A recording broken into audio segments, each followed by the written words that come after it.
زي ما انتوا شفتوا كده اخويا عامل ازاي وشكله عامل ازاي.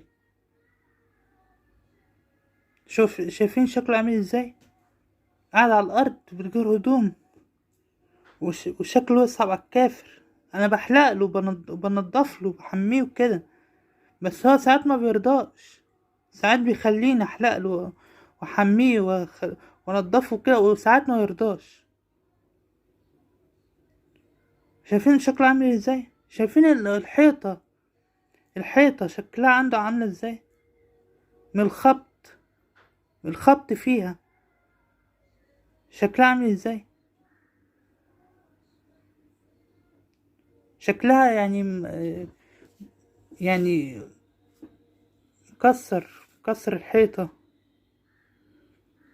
وال وكمان شايفين الكهرباء عنده مبوظة.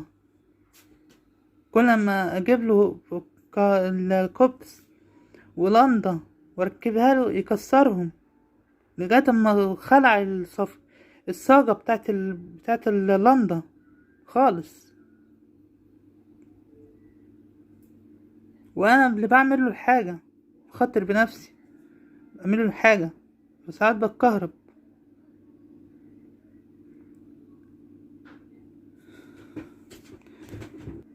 اخويا التاني برضو تعبان، ايديه الشمال فيها اعاقة بسبب هو كان في خدمة عسكرية 2006 برضو. قعد يطلع في كام شهر وبرضو قعدوا قطعوله حاجته وبهدلوه برضو عشان هو غلبان برضو. احنا كلنا غلابة مهملناش احنا في اللي بيحصل. الشباب بعضها الشتيمة والكلام ده، واللي يغلط في ام التاني، واللي يرد له الشتيمة ويرد له الشتيمة برضه بالأم. والكلام ده وكلام يعني ما يتقالش. الكلام اللي بيتقال في الشارع دلوقتي. انا ايه اللي ما يخلينيش اروح البتاع ده، اسلم نفسي وكده، بسبب اخويا سيد ده حالته اتطورت للأوحش. وابتدى يعني لما كسر الباب. انا كنت قافل عليه الباب الاول لما كنت في الخدمة في الجيش يعني. ما كنتش بقفل عليه الباب، كنت بسيبه كده، وما كانش حالته تسمح ان انا اقفل عليه الباب. بس برضه كان بيضرب امي ويكسر التلفزيونات ويكسر الموبايلات ويكسر كل حاجة. وما كنت باجي من بره بلاقي امي مضروبة ومتعورة. انا قلت الكلام ده قبل كده.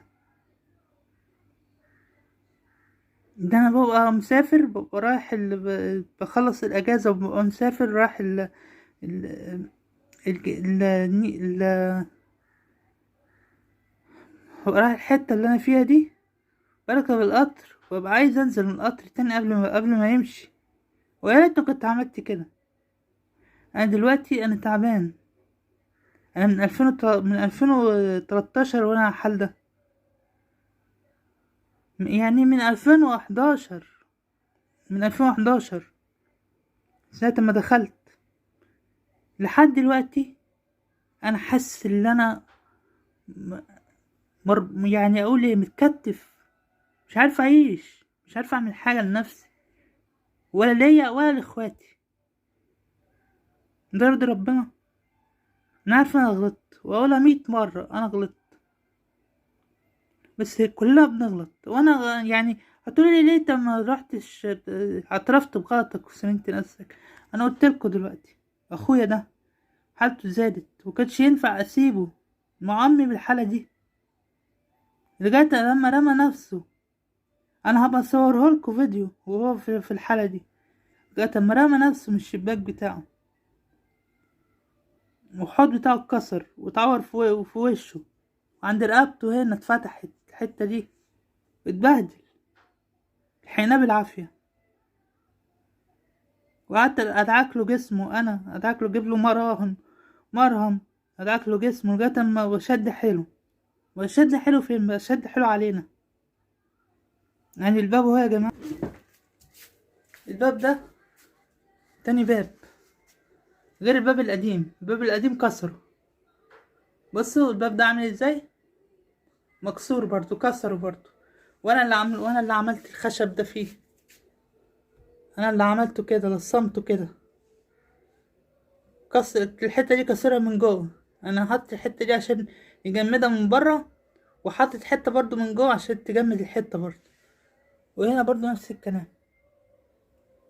هنا برضو نفس الكلام. بصوا انا اللي عامل الخشب ده وقافل الخشب ده بيه. الحته دي كانت مكسوره خالص.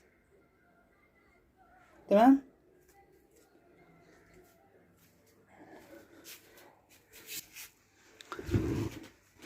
معلش يا جماعه، انا والله ما قصدي ازعلكم ولا قصدي اضايقكم بالكلام ده، بس انا استحملت كتير وسكت كتير. انا نفسي حد يجيب لي حقي. انا لسه فاضلي سنتين عشان اعمل خلص الورق بتاعي، وانا معرفش حتى اخلصه ازاي. انا ولا ليا عمام ولا ليا خلان، يعني كلهم ماتوا. ما فيش الا امي، ليا امي والاتنين الاخوات دول بس. حتى ولاد عمي بعيد عني، وكل ما حد يشوفني يعني يعني يعني يعمل نفسه اللي هو ايه، اللي هو بيحبني وبتاع، بس الحقيقة مش كده. حد شوية جنبي. انا لو كويس، الاخوات لو كويسين ما كنا سيبناهم. يا ريت. شكرا لكم يا جماعة، معلش طولت عليكم.